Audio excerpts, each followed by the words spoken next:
السلام علیکم۔ جسم میں دوڑنے والی درد کی ایک تیز لہر نے فیاض کے دماغ پر چھا جانے والے سیاہ پردے کو یکلخت ہٹا دیا اور فیاض کی آنکھیں جھٹکے سے کھل گئیں۔ اسے منہ میں خون کا کسیلا کڑوا ذائقہ محسوس ہونے لگا، ساتھ ہی دائیں جبڑے میں موجود درد کی تیز لہر نے اسے بتا دیا کہ گال پر زوردار تھپڑ مارا گیا ہے۔ ایک ہی تھپڑ میں ہوش آ گیا تمہیں سپرنٹینڈنٹ فیاض؟ سامنے کھڑے کارلس ایڈورڈ کی کرخت آواز سنائی دی، اور فیاض کی آنکھوں میں موجود دھندلاہٹ یہ آواز سنتے ہی صاف ہو گئی۔ اس نے دیکھا کہ وہ ایک خاصے بڑے کمرے میں ایک کرسی پر بیٹھا ہوا تھا۔ اس کے دونوں بازوؤں کو کرسی کی پشت پر لے جا کر اس سے باندھ دیا گیا تھا۔ اس طرح نہ وہ کرسی سے اٹھ سکتا تھا اور نہ کوئی حرکت کر سکتا تھا۔ ساتھ والی کرسی پر انسپکٹر عارف بھی موجود تھا، لیکن اس کی گردن ڈھلکی ہوئی تھی۔ اسے بھی اسی انداز میں باندھا گیا تھا۔ وہ بے ہوش تھا۔ اس کے سامنے کارلس کھڑا تھا، جبکہ اس کے پیچھے اس کے دو گینڈوں کی طرح پلے ہوئے ساتھی سینوں پر ہاتھ باندھے اس طرح کھڑے تھے جیسے کوئی دلچسپ تماشا دیکھ رہے ہوں۔ تم نے مجھے تھپڑ مارا ہے، مجھے سپرنٹینڈنٹ فیاض کو؟ تم حقیر، تھرڈ کلاس گھٹیا، تمہاری یہ جرت؟ فیاض نے بنائے ہوئے لہجے میں کہا۔ الفاظ خود بخود اس کے منہ سے جیسے پھسلتے جا رہے تھے۔ تم نے آج تک میرا وہ روپ دیکھا تھا سپر فیاض، جس میں تم سے میں خوف زدہ رہ کر تمہیں لمبی لمبی رقمیں دیا کرتا تھا تاکہ تم میرے بزنس میں روڑے نہ اٹکاؤ، لیکن اب صورتحال بدل چکی ہے۔ تم نے میرے اس اڈے میں داخل ہو کر اپنی موت کے پروانے پر خود دستخط کر دیے ہیں، اور میں تو تمہاری اسی بے ہوشی میں ہی تمہیں گولیوں سے اڑا دیتا اور تمہاری لاش کسی گٹر میں بہہ رہی ہوتی، لیکن میں نے تمہیں اب تک صرف اس لیے زندہ رکھا ہے کہ تم مجھے یہ بتا سکو کہ تمہیں یہ کیسے معلوم ہوا ہے کہ ایونز کی فائل مجھ تک پہنچ گئی ہے۔ وہ ذریعہ بتاؤ جس نے تمہیں اطلاع دی ہے، کارلس نے انتہائی کرخت لہجے میں کہا۔ ذریعہ اور تمہیں بتاؤں؟ تم اپنے آپ کو سمجھتے کیا ہو؟ میں تمہارے منہ پر تھوکنا بھی گوارا نہیں کرتا، اور تم کہہ رہے ہو کہ تمہیں ذریعہ بتاؤں؟ سنو کارلس، تمہارے حق میں بہتر یہی ہے کہ تم وہ فائل میرے حوالے کر دو اور اپنا بزنس ختم کر کے اس ملک سے نکل جاؤ۔ بس میں تمہارے ساتھ یہی رعایت کر سکتا ہوں۔ فیاض نے ان حالات میں بھی بڑے روبدار لہجے میں کہا۔ یہی تو پوچھ رہا ہوں کہ تمہیں کیسے معلوم ہوا کہ فائل میرے پاس ہے؟ اور دیکھو، سچ سچ بتا دو، ورنہ یہ بات میں تمہاری چیختی ہوئی ہڈیوں سے بھی اگلوا لوں گا۔ کارلس نے آگے بڑھ کر ایک اور زوردار تھپڑ فیاض کے چہرے پر مارتے ہوئے کہا، اور فیاض کے حلق سے ایک بار پھر چیخ نکل گئی۔ تم نے پھر تھپڑ مارا؟ تمہاری یہ جرت؟ فیاض کا دماغ واقعی الٹ گیا تھا۔ وہ جنونی انداز میں چیخ کر بولا تھا، تم تھپڑ کی بات کر رہے ہو؟ میں ابھی تمہاری بوٹیاں اڑا دوں گا، کارلس نے بھی غصے سے چیختے ہوئے کہا، اور اس کے ساتھ ہی وہ پیچھے کھڑے اپنے ایک ساتھی سے مخاطب ہوا۔ کوڑا نکال لاؤ چارلس، آج میں اس کے سارے کا سبل نکال دوں گا، کارلس نے غصیلے لہجے میں کہا، اور اس کا ایک ساتھی تیزی سے مڑ کر کمرے سے باہر چلا گیا۔ اسی لمحے فیاض، جو کہ غصے کی شدت سے کرسی پر بیٹھا پھڑپڑا سا رہا تھا، کو یکلخت محسوس ہوا کہ اس کے ہاتھ جو کرسی کی پشت پر موڑ کر باندھے گئے تھے، پہلے کی نسبت ڈھیلے ہو گئے ہیں۔ شاید اس کے اس طرح پھڑپڑانے سے وہ گانٹھ ڈھیلی پڑ گئی تھی جس کی مدد سے اس کے بازوؤں کو باندھا گیا تھا۔ اس بات کا احساس ہوتے ہی فیاض نے دونوں کلائیوں کو زوردار جھٹکے دینے شروع کر دیے، لیکن رسی ڈھیلی ضرور ہو گئی تھی، لیکن پوری طرح کھل نہ پا رہی تھی۔ یہ لیجئے بوس کوڑا، چارلس نے ایک کوڑا کارلس کی طرف بڑھاتے ہوئے کہا۔ ہاں، اب بتاؤ کس ذریعے سے یہ خبر ملی تھی تمہیں؟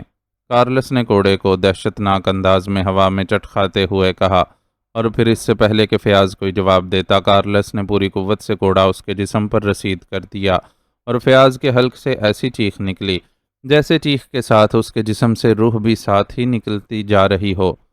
مگر کوڑے کی ضرب سے اس کے جسم نے جو جھٹکا کھایا تھا، اس جھٹکے نے وہ رسی کھول دی تھی جس سے اس کے بازو بندھے ہوئے تھے۔ بتاؤ، کارلس نے دوسری بار کوڑا لہراتے ہوئے کہا، مگر اسی لمحے غصے سے پاگل ہوا فیاض یکلخت کرسی سے اچھلا، اور اس نے اچھل کر مینڈے کی طرح پوری قوت سے کارلس کی ناک پر ٹکر رسید کر دی، اور اس بار چیخ کی باری کارلس کی تھی۔ وہ چیختا ہوا اچھل کر اپنے پیچھے کھڑے ان دونوں گینڈوں کی طرح پلے ہوئے ساتھیوں سے ٹکرایا، اور چونکہ وہ ڈھیلے ڈالے انداز میں کھڑے تھے، اس لیے وہ تینوں ہی ایک دوسرے سے ٹکرا کر پشت کے بل نیچے گرے۔ کارلس کے ہاتھ سے کوڑا نکل گیا تھا۔ پھر اس سے پہلے کہ کارلس یا اس کے ساتھی اٹھتے، فیاض نے جھپٹ کر کوڑا اٹھا لیا۔ پھر جیسے کوئی جنونی آدمی حرکت میں آ جاتا ہے، اس طرح وہ حرکت میں آیا اور کمرہ چیخوں کے طوفان سے جیسے گونج اٹھا۔ بتاتا ہوں تمہیں، بتاتا ہوں، الو کے پٹھے بتاتا ہوں تمہیں، تم گھٹیا آدمی، تم نے سپرنٹینڈنٹ فیاض کو کیا سمجھ رکھا ہے؟ فیاض واقعی پاگل سا ہو رہا تھا اور اس کا کوڑے والا ہاتھ اس قدر تیز رفتاری سے چل رہا تھا کہ جیسے کوئی تیز رفتار مشین حرکت میں آ گئی ہو، اور فرش پر کارلس اور اس کے دونوں ساتھی مسلسل برسنے والے کوڑے کی ضربوں سے مسلسل چیخ رہے تھے۔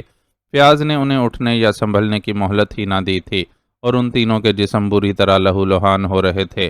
اب تم بتاؤ گے، تمہاری روح بتائے گی کہ فائل کہاں ہے؟ تم نے کیا سمجھ لیا تھا مجھے؟ فیاض کا غصہ واقعی عروج پر تھا۔ مسلسل کوڑے برسانے کی وجہ سے اس کا چہرہ پسینے میں ڈوبا ہوا تھا، لیکن اس کا ہاتھ اسی جنونی رفتار سے چل رہا تھا۔ حالانکہ اب وہ تینوں ضربیں کھا کھا کر بے ہوش ہو کر بے حس و حرکت پڑے ہوئے تھے۔ ان کے پورے جسم زخموں سے داغدار نظر آ رہے تھے۔ ارے ارے، فائل ان کے جسموں کے اندر تو نہیں ہے جو روح کے ساتھ باہر نکل آئے گی؟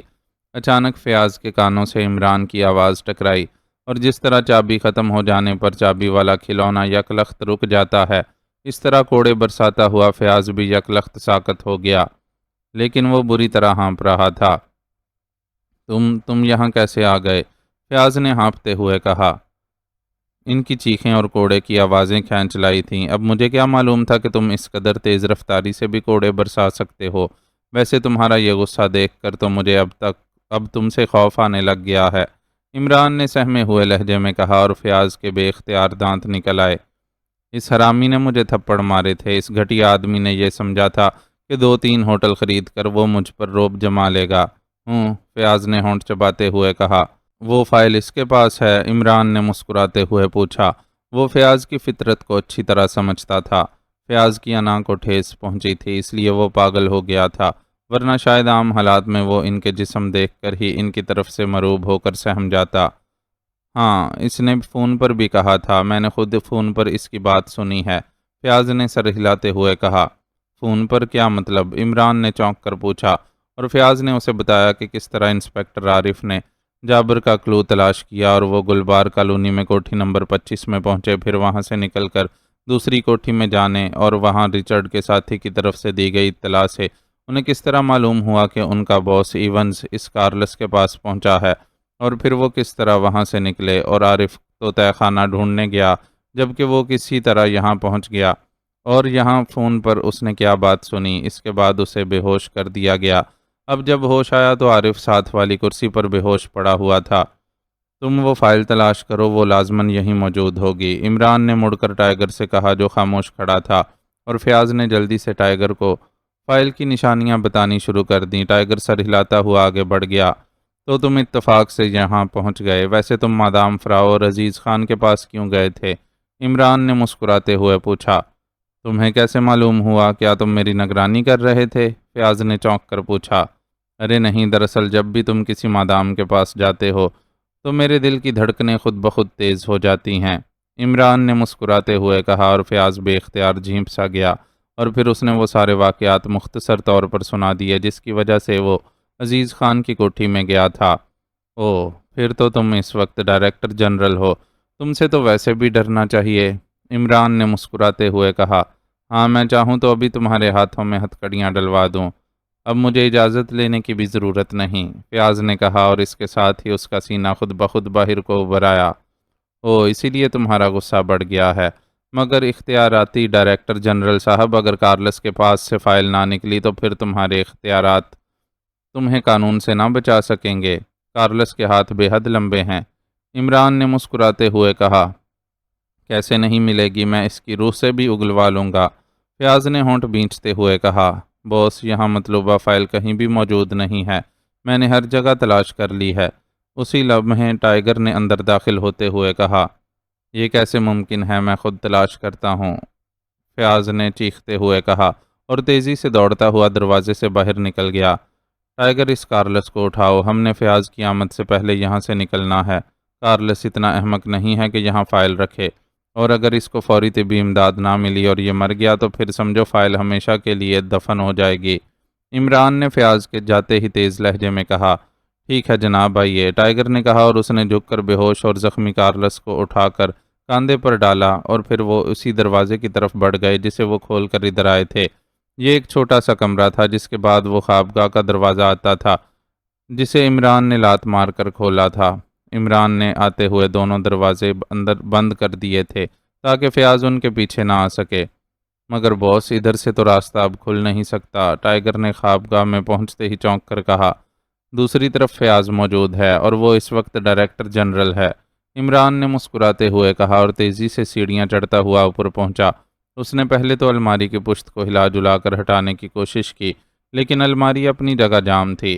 عمران ذرا سا پیچھے ہٹا اور پھر اس نے پوری قوت سے اپنا کندھا الماری کو مارا، مگر اس نے کاندھے کی ضرب الماری کی پشت کے وسط میں مارنے کی بجائے اس کے بائیں کونے میں ماری تھی، کیونکہ وہ اب اس کے جام ہو جانے کی وجہ سمجھ گیا تھا کہ جب الماری واپس اپنی جگہ جاتی تھی تو بائیں طرف کسی میکنزم کی وجہ سے لاک ہو جاتی تھی اور صرف الماری کی دوسری طرف سے اس لاک کو کھولا جا سکتا تھا۔ دوسری ضرب کے ساتھ ہی کھٹاک کی تیز آواز ابھری اور اس کے ساتھ ہی مضبوط فولادی الماری تیزی سے دائیں طرف کو کھسکتی چلی گئی۔ اس کا لاک ٹوٹ گیا تھا۔ دوسرے لمحے وہ دونوں الماری کے ہٹنے سے پیدا ہونے والے خلا میں سے ہوتے ہوئے اسپیشل روم میں پہنچ گئے۔ باہر کوئی مسئلہ تو نہ بنے گا اس بے ہوش کارلس کی وجہ سے؟ عمران نے بیرونی دروازے کی طرف بڑھتے ہوئے کہا۔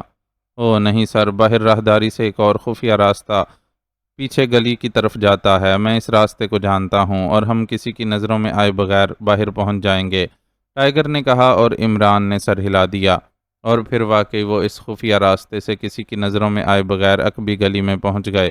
عمران نے ٹائیگر کو وہیں رکنے کا اشارہ کیا اور خود گھوم کر پارکنگ سے اپنی کار لینے چلا گیا، کیونکہ کارلس کے خون کی وجہ سے ٹائیگر کا لباس بھی خون آلود ہو چکا تھا، اور تھوڑی دیر بعد کار عمران، ٹائیگر اور بے ہوش اور زخمی کارلس کو لیے رانا ہاؤس کی طرف اڑی چلی جا رہی تھی۔ رانا ہاؤس پہنچ کر عمران نے سب سے پہلے تو کارلس کی بینڈیج کی اور اسے طاقت کے کئی انجیکشن لگائے تاکہ کافی خون نکل جانے کی وجہ سے اس کی غیر ہوتی ہوئی حالت سنبھل جائے۔ جب اسے تسلی ہو گئی کہ اب کارلس کی حالت خطرے سے باہر ہو چکی ہے تو اس نے جوزف کو کہہ کر کارلس کو لوہے کی کرسی پر بٹھا کر اسے راڈز کی مدد سے جکڑ دیا۔ فیاض تو غصے کی وجہ سے پاگل ہو رہا ہوگا باس، ٹائیگر نے مسکراتے ہوئے کہا۔ وہ ہاتھ وغیرہ صاف کر کے وہیں عمران کے پاس آ گیا تھا۔ وہ پہلے کون سا عقل مند ہے حضرت، جاسوسی کرنے چلے تھے، عمران نے جواب دیا اور ٹائیگر نے سر ہلا دیا۔ تم اس کا خیال رکھو، اسے ابھی ہوش آ جائے گا، میں ایک فون کر لوں، عمران نے کہا اور تیزی سے مڑ کر کمرے سے باہر نکل آیا۔ فون والے کمرے میں پہنچ کر اس نے ریسیور اٹھایا اور نمبر ڈائل کیے۔ X2۔ رابطہ قائم ہوتے ہی دوسری طرف سے بلیک زیرو کی آواز سنائی دی۔ عمران بول رہا ہوں جناب، میں نے ایک شخص کو تلاش کر لیا ہے جس کے پاس فائل پہنچی ہے، ابھی وہ بے ہوش ہے، ہوش میں آتے ہی اس سے فائل برآمد کرا لوں گا، عمران نے مؤدبانہ لہجے میں کہا۔ گو اس وقت وہ علیحدہ کمرے میں تھا، لیکن چونکہ ٹائیگر یہاں موجود تھا اس لیے عمران نے مؤدبانہ لہجہ اختیار کیا تھا۔ تفصیلی رپورٹ دو۔ بلیک زیرو کا لہجہ سرد تھا اور جواب میں عمران نے فلیٹ پر سلیمان کی بات سننے سے لے کر اب تک کی ساری صورتحال بتا دی، اور ساتھ ہی اس نے فیاض سے معلوم ہونے والی اس کوٹھی کا پتہ بھی بتا دیا جہاں سے فیاض اور عارف رچرڈ کے آدمی کو ختم کر کے نکلے تھے۔ اوکے، فوراً فائل برآمد کرو، اعلیٰ حکام اس بارے میں بے حد پریشان ہیں، بلیک زیرو نے سخت لہجے میں کہا۔ وہ تو میں کر لوں گا جناب، آپ اب اس رچرڈ اور اس کے ساتھیوں کے ساتھ ساتھ مادام پارکر اور اس کے ساتھیوں کو بھی کور کر لیں، ورنہ یہ لوگ فرار ہو جائیں گے، عمران نے اسی طرح مؤدبانہ لہجے میں کہا، اور پھر ریسیور رکھ کر وہ مڑا اور اس کمرے سے باہر نکل کر جب وہ دوبارہ اس کمرے میں پہنچا جہاں کارلس موجود تھا تو کارلس ہوش میں آ چکا تھا۔ اب وہاں جوزف اور جوانا موجود تھے۔ ٹائیگر وہاں سے ہٹ گیا تھا۔ تو تمہیں ہوش آ گیا کارلس، عمران نے اس کے قریب پہنچتے ہوئے سخت لہجے میں کہا۔ او عمران، تم، یہ کون سی جگہ ہے؟ کارلس نے ہونٹ بھینچتے ہوئے کہا۔ وہ شاید عمران کو پہچانتا تھا۔ تم مجھے کیسے پہچانتے ہو؟ عمران نے ہونٹ بھینچتے ہوئے پوچھا۔ تم سپر فیاض کے دوست ہو اور میں نے کئی بار تمہیں فیاض کے ساتھ دیکھا ہے، مگر آج اس فیاض نے میرے ساتھ بے حد زیادتی کی ہے۔ اب تک میں اس کا لحاظ کرتا رہا ہوں، لیکن اب میں دیکھوں گا کہ وہ کس طرح نوکری کرتا ہے، کارلس نے زہر خند لہجے میں کہا تو عمران اس کی بات سن کر بے اختیار ہنس پڑا۔ تم نے فیاض کو تھپڑ مارے تھے، حالانکہ اس نے تمہیں بتا دیا تھا کہ وہ قائم مقام ڈائریکٹر جنرل بن چکا ہے، اس کے باوجود اس کی شکایت کر رہے ہو؟ ابھی تو شکر کرو کہ اس نے تم پر کوڑے برسائے، ورنہ ڈائریکٹر جنرل بن جانے کے بعد تو وہ گولیاں برسانا زیادہ مناسب سمجھتا، عمران نے مسکراتے ہوئے کہا۔ مجھے ذرا بھی شک پڑ جاتا کہ فیاض رسیوں کی گرفت سے آزاد ہو جائے گا تو میں اسے گولیوں سے بھون ڈالتا۔ مگر یہ کون سی جگہ ہے اور تم نے مجھے یہاں کیوں جکڑ رکھا ہے؟ کارلس نے ادھر ادھر دیکھتے ہوئے کہا۔ یہ سینٹرل انٹیلیجنس کے ہیڈ کوارٹر میں موجود ایک کمرہ ہے جسے عرف عام میں جہنم کہتے ہیں۔ ان دونوں کو دیکھ رہے ہو، یہ اس جہنم کے داروغے ہیں اور فیاض نے تمہیں یہاں اس لیے بھجوایا ہے تاکہ تم سے وہ فائل اگلوائی جا سکے جو ایونز کے ذریعے تم تک پہنچی ہے۔ اور مسٹر کارلس، یہ سن لو کہ یہ دونوں اس وقت تک انسان کے جسم سے روح کو باہر نہیں نکلنے دیتے جب تک پہلے راز باہر نہ آ جائے۔ رہی میری یہاں موجودگی تو میں تو صرف سرکاری طور پر چیخوں کی گنتی پر مامور ہوں۔ عمران نے بڑے سنجیدہ لہجے میں کہا۔ چیخوں کی گنتی؟ کیا مطلب؟ کارلس نے چونک کر پوچھا۔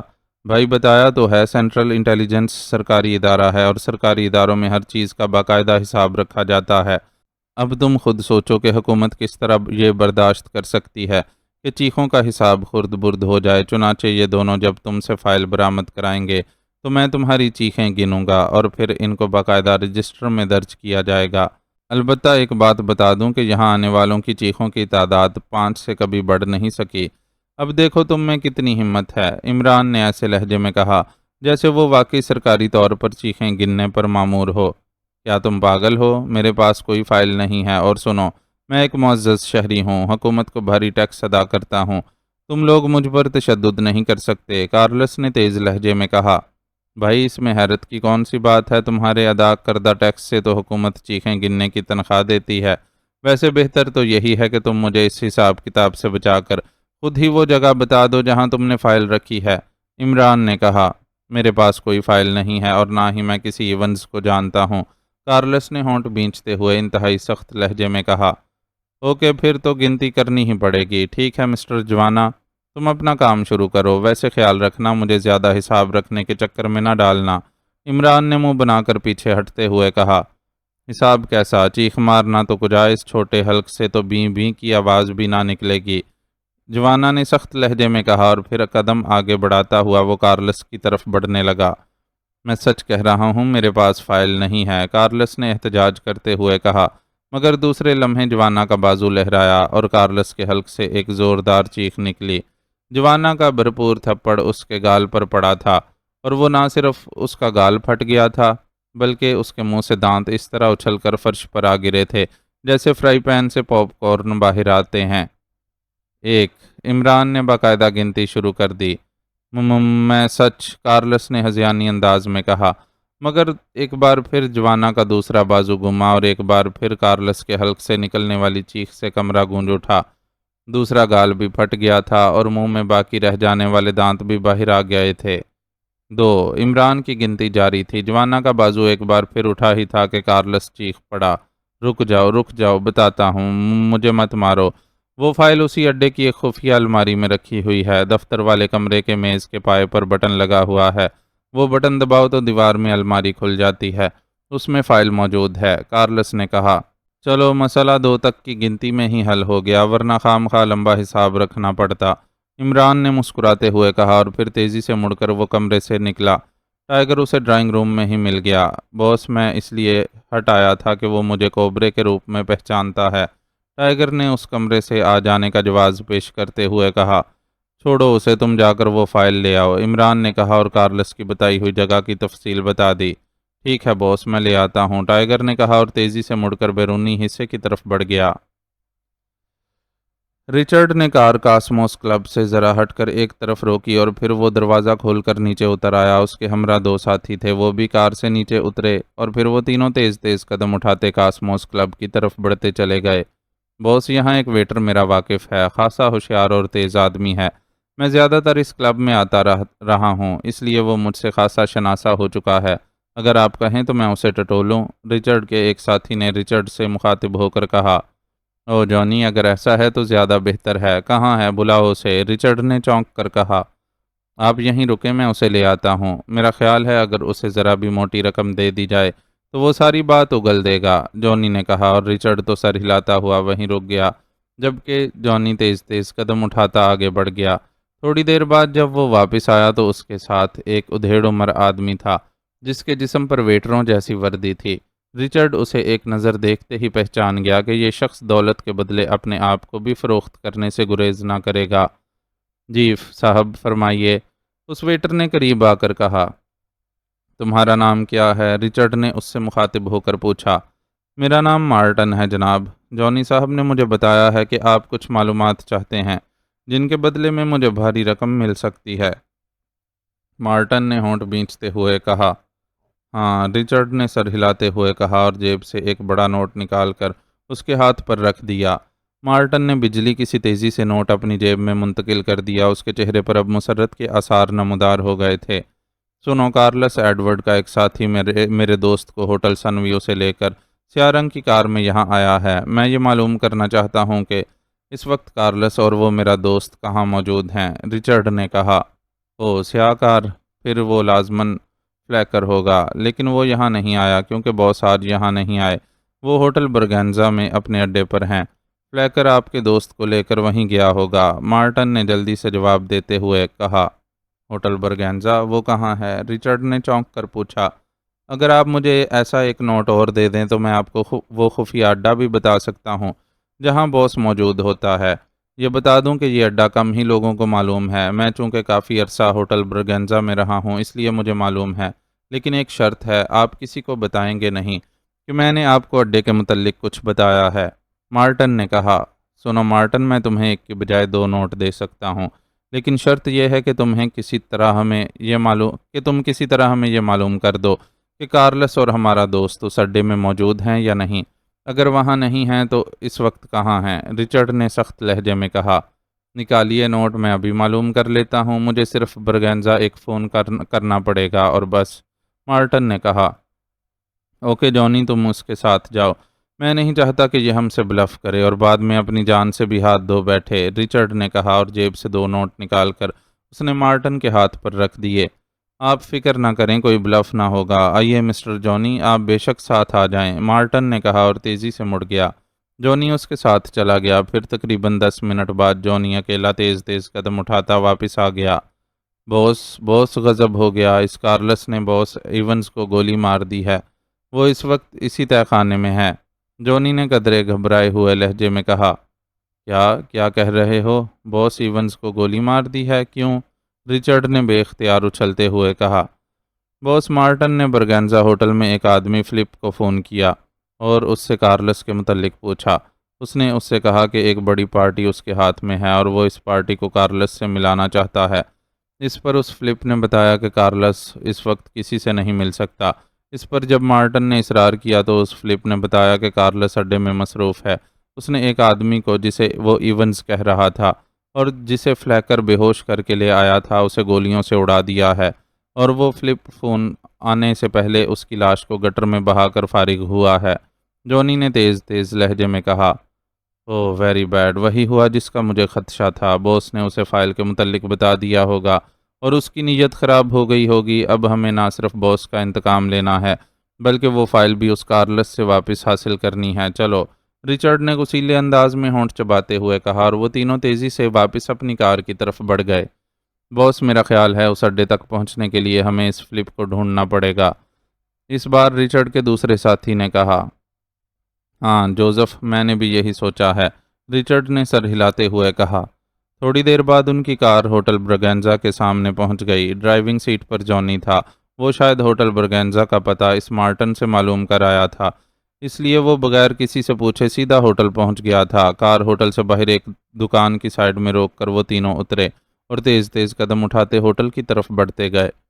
آپ یہیں برآمدے میں رکیں باس، میں اس فلپ کا پتہ کرتا ہوں، جونی نے کہا۔ سنو، ادھر دائیں طرف بند اور سنسان گلی ہے، ہم وہاں چلتے ہیں، تم کسی طرح اس فلپ کو وہاں لے آؤ، شاید اس پر سختی کرنی پڑ جائے، رچرڈ نے کہا اور جونی سر ہلاتا ہوا آگے بڑھ گیا، جبکہ رچرڈ اور جوزف اس گلی کی طرف بڑھ گئے جو کہ ہوٹل سے پہلے آتی تھی۔ رچرڈ نے گزرتے ہوئے ایک نظر دیکھ کر ہی اندازہ لگا لیا تھا کہ گلی آگے سے بند ہے، کیونکہ اس میں کوئی آ جانا رہا تھا، اور پھر جب وہ گلی میں داخل ہو کر آگے بڑھے تو وہ واقعی آگے سے بند تھی اور اس گلی میں صرف مکانوں کے عقبی دروازے تھے، ہوٹل کا البتہ ادھر کوئی دروازہ نہ تھا۔ ایک لمبی دیوار تھی۔ پھر تقریباً آدھے گھنٹے کے طویل انتظار کے بعد جونی ایک مقامی آدمی کے ساتھ چلتا ہوا اس گلی میں داخل ہوا۔ وہ مقامی آدمی نوجوان تھا اور اس کے چہرے پر قدرے تجسس کے آثار نمایاں تھے۔ یہ فلپ ہے باس، میری اس سے بات ہوئی ہے، یہ کہتا ہے کہ وہ ہمارا سودا معقول کمیشن پر کارلس سے کرا سکتا ہے۔ جونی نے قریب آ کر رچرڈ سے مخاطب ہو کر کہا، جناب آپ فکر نہ کریں، یہ کام مارٹن کے بس کا نہ تھا، اس نے آپ کو صحیح آدمی کے پاس بھیجا ہے، میں یہ کام آسانی سے کر سکتا ہوں۔ آپ مجھے بتائیں کہ آپ کتنی مالیت کا سودا کرنا چاہتے ہیں؟ فلپ نے بڑے بااعتماد لہجے میں کہا، سودا تو ہم براہ راست کارلس سے کریں گے فلپ، البتہ تمہیں اس بات کا بھاری معاوضہ مل سکتا ہے کہ تم ہمیں کارلس کے خفیہ اڈے میں اس طرح پہنچوا دو کہ کارلس کو بھی اس کی خبر نہ ہو سکے، کیونکہ ہمیں اطلاع ملی ہے کہ ہماری مخالف پارٹی کارلس سے اس سودے کے بارے میں بات چیت کر رہی ہے اور ہم سودے سے پہلے یہ بات چیت سننا چاہتے ہیں۔ رچرڈ نے کہا، مگر اڈے میں تو کوئی پارٹی نہیں ہے، صرف اکیلا باس اپنے ایک ساتھی جیرم کے ساتھ موجود ہے۔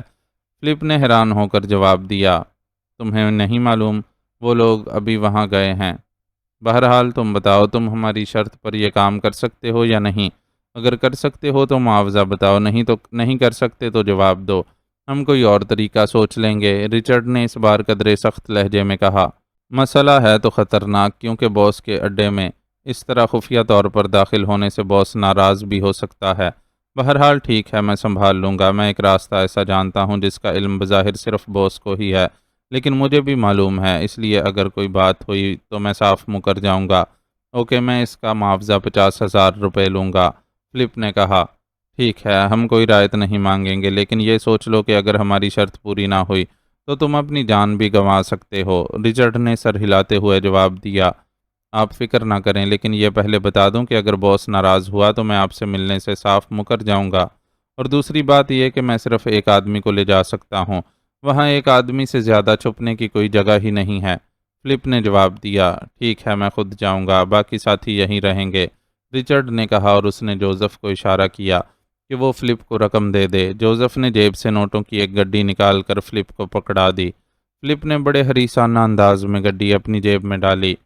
آئیے جناب، فلپ نے گڈی جیب میں منتقل کرتے ہوئے رچرڈ سے کہا، اور رچرڈ نے سر ہلا دیا۔ گلی سے نکل کر فلپ رچرڈ کو ہوٹل کی عقبی سائڈ پر موجود ایک گلی میں لے آیا۔ یہاں آخری کونے میں ایک دروازہ تھا جو کھلا ہوا تھا۔ یہ راستہ بظاہر تو اسٹور کو جاتا ہے، لیکن راستے میں ایک خفیہ دروازہ موجود ہے جہاں سے اڈے میں جایا جا سکتا ہے، فلپ نے رچرڈ سے کہا، اور رچرڈ نے سر ہلا دیا۔ دروازے سے گزر کر وہ ایک راہداری میں داخل ہوئے، پھر ایک جگہ راہداری دائیں طرف کو مڑ گئی، لیکن فلپ آگے جانے کے بجائے وہیں موڑ پر ہی رک گیا جہاں سپاٹ دیوار تھی، مگر فلپ نے دیوار کی جڑ میں ایک مخصوص اینٹ پر 3 بار مخصوص انداز میں بوٹ کی ٹو ماری تو یہ سپاٹ دیوار درمیان سے پھٹی اور سائیڈوں میں کھسک گئی۔ اب ایک خلا نظر آ رہا تھا جس کی دوسری طرف سیڑھیاں نیچے جا رہی تھیں۔ یہ باس کا خفیہ اڈا ہے۔ سیڑھیوں کے اختتام پر جو کمرہ ہے یہ سٹور ہے۔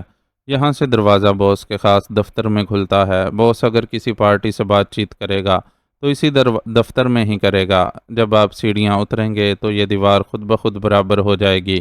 فلپ نے سرگوشیانہ انداز میں رچرڈ کو سمجھاتے ہوئے کہا، اگر اندر سے آنا ہو تو پھر اسے کیسے کھولا جاتا ہے؟ رچرڈ نے پوچھا۔ سب سے اوپر والی سیڑھی کی دائیں سائڈ پر اینٹ ابری ہوئی ہوگی، اسے دبائیں تو اندر سے یہ دیوار کھل جاتی ہے، فلپ نے جواب دیا، اور رچرڈ سر ہلاتا ہوا اس خلا سے گزر کر بڑے محتاط انداز میں سیڑھیاں اترتا ہوا نیچے اتر گیا۔ پھر اس نے جیسے ہی آخری سیڑھی کراس کر کے کاٹھ کباڑ سے بھرے ہوئے اس سٹور نما کمرے کے فرش پر قدم رکھے، سرر کی تیز آواز سے اس کے عقب میں سیڑھیوں کے اوپر دیوار برابر ہو گئی۔ رچرڈ کو دوسرے کونے میں موجود دروازہ نظر آ گیا، مگر دروازہ بند تھا اور اس میں سے روشنی کی لکیریں نکل کر ادھر تاریک سٹور میں پڑ رہی تھیں۔ رچرڈ آہستہ آہستہ چلتا ہوا اس دروازے کی طرف بڑھ گیا۔ اس نے جیب سے مشین پسٹل نکال کر ہاتھ میں لے لیا تھا۔ دروازہ پوری طرح بند نہ تھا، اس میں خاصی بڑی جھری موجود تھی۔ رچرڈ نے آگے بڑھ کر جھری سے آنکھ لگائی تو وہ چونک پڑا۔ دوسری طرف ایک کمرہ دفتر کے انداز میں سجا ہوا تھا۔ اس کی بڑی سی میز کے پیچھے ایک لمبا تڑنگا اور ٹھوس جسم کا مالک آدمی بیٹھا ہوا تھا۔ اس کے چہرے پر سخت گہری اور درشتی نمایاں تھی۔ وہ میز پر موجود کسی تصویروں والے البم پر جھکا ہوا تھا۔ ابھی رچرڈ اس کا جائزہ لے رہا تھا کہ پاس پڑے ہوئے فون کی گھنٹی بج اٹھی۔ اور وہ آدمی چونک کر سیدھا ہوا اور پھر اس نے ہاتھ بڑھا کر ریسیور اٹھا لیا۔ یس کارلس اٹینڈنگ، اس آدمی نے بھاری اور کرخت آواز میں کہا۔ رچرڈ سمجھ گیا کہ یہی کارلس ہے۔ وہ چند لمحے دوسری طرف سے آنے والی بات سنتا رہا۔ ٹھیک ہے، ایونز کے ساتھیوں کو بھی تلاش کر کے ختم کر دو، جبکہ مادام پارکر کو تلاش کر کے اس سے فائل کا سودا کرنے کی کوشش کرو۔ اگر مادام پارکر بڑی قیمت لگا دے تو میں فائل اس کے ہاتھ فروخت کرنے کو تیار ہوں۔ کارلس نے اسی طرح سخت لہجے میں کہا اور پھر دوسری طرف سے کچھ سنے بغیر اس نے ریسیور رکھ دیا۔ دوسرے لمحے اس نے میز کی سائڈ دراز کھولی اور اس میں سے ایک فائل نکال لی۔ اس فائل کا کور دیکھتے ہی رچرڈ چونک پڑا، کیونکہ یہی اس کی مطلوبہ فائل تھی۔ چونکہ فائل کچھ وقت تک اس کی تحویل میں رہی تھی، اس لیے وہ اسے بخوبی پہچانتا تھا۔ فائل اٹھا کر کارلس نے اپنی کرسی پیچھے ہٹائی اور پھر اس نے میز کے پائے پر بوٹ سے ٹھوکر ماری تو اس کی عقبی دیوار میں ایک چھوٹی سی الماری نمودار ہو گئی۔ اس نے الماری میں وہ فائل رکھی اور ایک بار پھر پائے کو ٹھوکر ماری تو الماری دوبارہ دیوار میں غائب ہو گئی اور کارلس دوبارہ کرسی ٹھیک کر کے میز پر موجود البم پر جھکا ہی تھا کہ یکلخت ایک دھماکے کی آواز سنائی دی۔ دھماکے کی آواز ایسے تھی جیسے کسی نے لات مار کر کوئی دروازہ کھولا ہو۔ خبردار کارلس، میں سپرنٹینڈنٹ فیاض تمہیں حکم دیتا ہوں کہ فائل میرے حوالے کر دو، ایک آواز سنائی دی اور رچرڈ بری طرح چونک پڑا۔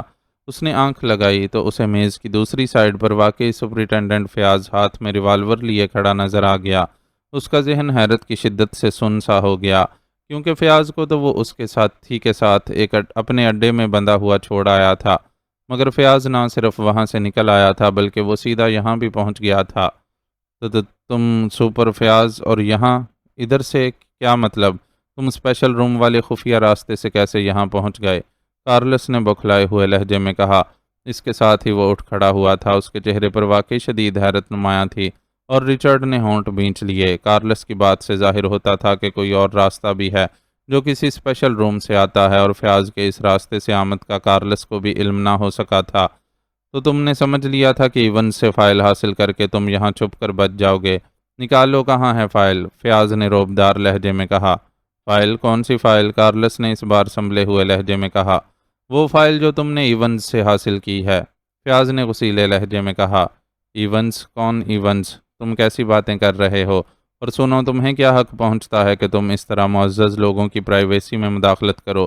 جانتے ہو میرے تعلقات براہ راست وزیر اعظم سے ہیں، کارلس نے اس بار انتہائی کرخت لہجے میں کہا، اور اس کے ساتھ ہی وہ میز کی سائڈ سے نکل کر غیر محسوس طریقے سے فیاض کی طرف بڑھ گیا۔ میں کہتا ہوں فائل نکالو ورنہ، فیاض نے غصے سے چیختے ہوئے کہا، مگر اسی لمحے کارلس نے یکلخت اچھل کر لات ماری اور فیاض کے ہاتھ سے ریوالور نکل کر دور جا گرا۔ اب تم ہاتھ اٹھا دو سپر فیاض، اس بار کارلس نے غراتے ہوئے کہا۔ اب رچرڈ کو اس کے ہاتھ میں ریوالور نظر آ رہا تھا۔ تو تم جانتے ہو مجھے؟ میں سپرنٹینڈنٹ فیاض ہوں، سپرنٹینڈنٹ فیاض نے ہونٹ چباتے ہوئے کہا۔ اچھی طرح جانتا ہوں، لیکن اب تمہاری لاش ہی یہاں سے باہر جائے گی، کارلس نے اسی طرح کرخت لہجے میں کہا، اور رچرڈ نے دیکھا کہ ٹریگر پر اس کی انگلی حرکت کرنے ہی والی تھی۔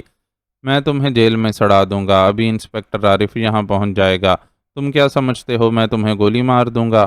فیاض نے غصے سے چیختے ہوئے کہا، اور رچرڈ نے بھی سر ہلا دیا، کیونکہ ایک لمحہ پہلے اسے بھی خیال آیا تھا کہ وہ ان دونوں کو گولی مار کر فائل لے کر نکل جائے، لیکن فیاض کی بات سن کر اس نے اپنا ارادہ فوری طور پر بدل دیا، کیونکہ اس طرح وہ پکڑا بھی جا سکتا تھا۔ اوہ، تو انسپکٹر عارف بھی تمہارے ساتھ ہے؟ اوکے، پھر پہلے مجھے انسپکٹر عارف کی خبر لینی ہوگی، وہ تم سے زیادہ ہوشیار اور چالاک ہے۔ دیوار کی طرف منہ کر لو ورنہ میں گولی چلا دوں گا، کارلس نے انتہائی شفاف لہجے میں کہا، اور رچرڈ نے دیکھا کہ جیسے ہی فیاض گھوما، کارلس نے انتہائی پھرتی سے ریوالور کو اچھال کر نال سے پکڑا اور پوری قوت سے بھاری ریوالور کے دستے سے فیاض کے سر پر زوردار ضرب لگائی، اور فیاض چیختا ہوا وہیں دیوار کی جڑ میں ہی بیٹھ گیا۔ آیا تھا مجھ سے فائل حاصل کرنے؟ نان سینس، میں پہلے اس انسپکٹر عارف کا بندوبست کر لوں، پھر اسے بھی دیکھتا ہوں، کارلس نے بڑبڑاتے ہوئے کہا، اور پھر تیزی سے واپس مڑ کر اس نے میز پر موجود انٹرکام کا ریسیور اٹھایا اور ایک بٹن پریس کر دیا۔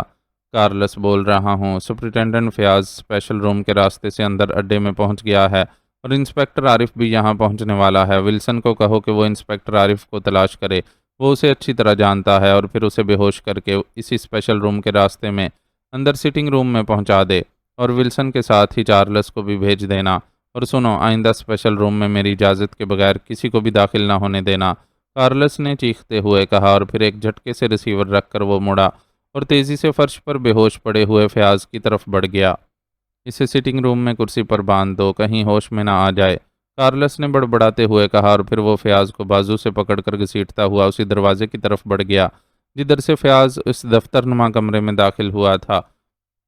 رچرڈ کے لیے یہ موقع غنیمت تھا۔ وہ بجلی کسی تیزی سے دوڑتا ہوا دروازہ کھول کر دفتر میں آیا اور دبیز قالین پر دوڑتا ہوا میز کی عقبی طرف پہنچ گیا۔ وہ بے حد چوکنا تھا کیونکہ اسے خطرہ تھا کہ کارلس واپس آئے گا، لیکن شاید کارلس فیاض کو کرسی پر باندھنے میں مصروف ہو گیا تھا۔ اس نے جلدی سے جھک کر میز کے پائے پر ہاتھ پھیرا تو ایک جگہ بٹن اسے محسوس ہوا۔ اس نے اسے دبایا تو ہلکی سی سرسراہٹ کے ساتھ عقبی دیوار میں الماری نمودار ہو گئی۔ اس میں فائل موجود تھی۔ رچرڈ نے جلدی سے فائل اٹھائی اور واپس مڑا۔ مڑتے ہوئے اس کا پیر خود بخود دوبارہ اس بٹن سے ٹکرایا اور سرسراہٹ سے الماری دوبارہ دیوار میں غائب ہو گئی۔ لیکن ظاہر ہے رچرڈ کو کسی کی پرواہ نہ تھی۔ اس کے لیے سب سے اہم مسئلہ اس فائل کو صحیح سلامت باہر نکال کر لے جانے کا تھا۔ اس نے واقعی اس قدر تیزی دکھائی کہ پلک جھپکنے میں وہ واپس کھلے ہوئے دروازے سے اسٹور میں پہنچ گیا۔ اس نے دروازے کے پٹ آہستہ سے دوبارہ بند کیے تاکہ اگر کارلس واپس آئے تو اسے معلوم نہ ہو سکے، اور پھر محتاط انداز میں قدم بڑھاتا وہ سیڑھیوں کی طرف بڑھ گیا۔ فائل اس کی کوٹ کی اندرونی جیب میں منتقل ہو چکی تھی۔ چند لمحوں بعد وہ سب سے اوپر والی سیڑھی پر پہنچ چکا تھا، اور پھر واقعی فلپ کے کہنے کے مطابق وہاں ابری ہوئی اینٹ موجود تھی۔ اس نے اینٹ پر دباؤ ڈالا تو دیوار درمیان سے کھل گئی اور رچرڈ اچھل کر باہر راہداری میں آ گیا۔ راہداری اب بھی خالی پڑی تھی۔ اس کے باہر آتے ہی دیوار دوبارہ برابر ہو گئی۔ رچرڈ تیزی سے کھلے دروازے کی طرف بڑھ گیا۔ دروازے سے وہ گلی میں آیا اور پھر چند لمحوں بعد سڑک پر پہنچ گیا۔ اس کا دل بلیوں اچھل رہا تھا۔ کسی کو معلوم ہوئے بغیر فائل اس کے پاس پہنچ گئی تھی۔ اب جب کہ ایونز مر چکا تھا، اب وہ خود اس گروہ کا لیڈر بن گیا تھا، اور اسے معلوم تھا کہ ایونز نے اس فائل کے لیے ایک پارٹی سے کس قدر بڑی رقم کا سودا کر رکھا تھا۔ اسے سب سے زیادہ مسرت اس بات پر ہو رہی تھی کہ کارلس سمیت اب کسی کو بھی یہ معلوم نہیں ہے کہ فائل اس کے پاس پہنچ چکی ہے۔ اب وہ آپس میں لڑتے رہیں گے اور وہ اطمینان سے فائل لے کر ملک سے نکل جائے گا۔ تھوڑی دیر بعد وہ اس گلی کے کنارے پہنچ گیا جہاں اس کے ساتھی موجود تھے۔ وہ وہیں بے چینی سے ٹہل رہے تھے۔ بوس، آپ کو دیر ہو گئی، ہم سخت بے چین ہو گئے تھے۔ اگر آپ چند لمحے مزید نہ آتے تو ہم اس فلپ کو ڈھونڈ کر اسے ریوالور کی زد پر تہہ خانے میں لے جانے کا فیصلہ کر چکے تھے، جوزف نے تیز لہجے میں کہا۔ سنو، فائل مجھے مل گئی ہے، اور وہ فیاض بھی پوائنٹ ایکس سے فرار ہو کر یہاں پہنچ گیا ہے، اس لیے اب پوائنٹ ایکس پر جانا بیکار ہے۔ سب سے محفوظ پوائنٹ اے ہے، وہاں چلتے ہیں، جلدی کرو، اب نکل چلیں یہاں سے، رچرڈ نے کہا، اور پھر وہ تینوں تیزی سے کار کی طرف بڑھ گئے۔ چند لمحوں بعد ان کی کار سڑک پر تیزی سے دوڑتی ہوئی آگے بڑھی جا رہی تھی۔ رچرڈ کے چہرے پر بے پناہ مسرت اور کامیابی کا تاثر نمایاں تھا۔ فیاض بپھرے ہوئے شیر کی طرح دفتر میں ٹہل رہا تھا۔ اس کے چہرے پر شدید غیظ و غضب کے آثار نمایاں تھے۔ اسے عمران پر بے طرح غصہ آ رہا تھا جو اس کی عدم موجودگی میں کارلس کو لے کر نکل گیا تھا، اور پھر عمران کو اس نے تلاش کرنے کی بے حد کوشش کی، لیکن عمران نہ ہی فلیٹ پر موجود تھا اور نہ کسی اور جگہ۔ فائل بھی باوجود بے پناہ تلاشی لینے کے اس تہہ خانے سے برآمد نہ ہوئی تھی۔ وہاں سے نکل کر وہ تو عمران کے فلیٹ کی طرف بھاگ پڑا تھا، جبکہ اس نے عارف کو کہہ دیا تھا کہ وہ باقاعدہ دستہ لے کر ہوٹل پر ریڈ کرے اور اس تہہ خانے کی ایک ایک اینٹ اکھاڑ کر اس فائل کو تلاش کرے۔ عمران کو اس نے فلیٹ پر دیکھنے کے بعد ایک دو اور جگہوں پر دیکھا، اور جب عمران نہ ملا تو وہ جلتا بھنتا واپس اپنے دفتر آ گیا۔ عارف کی طرف سے بھی ابھی تک کوئی اطلاع نہ ملی تھی، اور جیسے جیسے فائل ملنے کے امکانات ختم ہوتے جا رہے تھے ویسے ویسے فیاض کو عمران پر آنے والا غصہ بڑھتا جا رہا تھا۔ اس کا دل چاہ رہا تھا کہ ایک بار اسے عمران نظر آ جائے، پھر وہ اس کا وہ حشر کرے گا کہ اس کی روح بھی صدیوں چیختی رہے گی۔ یہاں پہنچ کر بھی وہ 2 بار عمران کے فلیٹ فون کر چکا تھا، لیکن ہر بار سلیمان نے یہی جواب دیا تھا کہ صاحب نہیں آئے۔ وہ اسی پیچ و تاب کی حالت میں دفتر میں ٹہل رہا تھا کہ اچانک میز پر پڑے ہوئے ٹیلی فون کی گھنٹی بج اٹھی۔ اس نے جھپٹ کر ریسیور اٹھا لیا۔ یس، فیاض اسپیکنگ۔ فیاض کو غصے اور بخلاہٹ میں اپنا عہدہ بتانا بھی یاد نہ رہا تھا، ورنہ وہ ہر صورت میں اپنا عہدہ ساتھ ہی بتاتا تھا۔ سر، عارف بول رہا ہوں، تہہ خانے میں فائل موجود نہیں ہے، مگر میں نے ایک اور کلو تلاش کر لیا ہے۔ یہاں ایک ملازم ہے، فلپ۔ اس نے بتایا ہے کہ اس نے ایک اجنبی کو ایک اور راستے سے تہہ خانے میں پہنچایا تھا۔ اس نے اس اجنبی کا جو حلیہ بتایا ہے وہ بالکل رچرڈ کا حلیہ تھا۔ اس پر میں چونک پڑا اور پھر میں نے مزید تفتیش کی تو مجھے معلوم ہو گیا کہ رچرڈ کے ساتھ 2 اور آدمی تھے اور وہ ایک سبز رنگ کی کار میں آئے تھے۔ یہ کار انہوں نے ایک پھلوں کے جوس بیچنے والے کی دکان کے سامنے روکی تھی۔ اس دکاندار کے لڑکے کو کار کا نمبر اور ماڈل یاد تھا کیونکہ یہ لڑکا دن کے وقت کاروں کے ایک شو روم میں ملازمت کرتا ہے۔ اس لڑکے نے یہ بھی بتایا ہے کہ یہ کار اس نے پرنس کار ڈیلر کے شو روم میں برائے فروخت کھڑی دیکھی تھی۔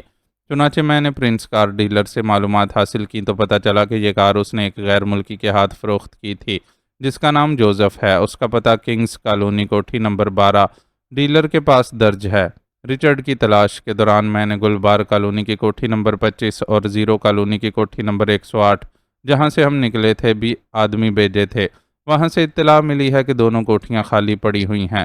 میں کار ڈیلر سے سیدھا کنگز کالونی پہنچا لیکن باس وہ کوٹھی بھی خالی ہے، وہاں کوئی آدمی موجود نہیں ہے۔ عارف نے تفصیلی رپورٹ دیتے ہوئے کہا۔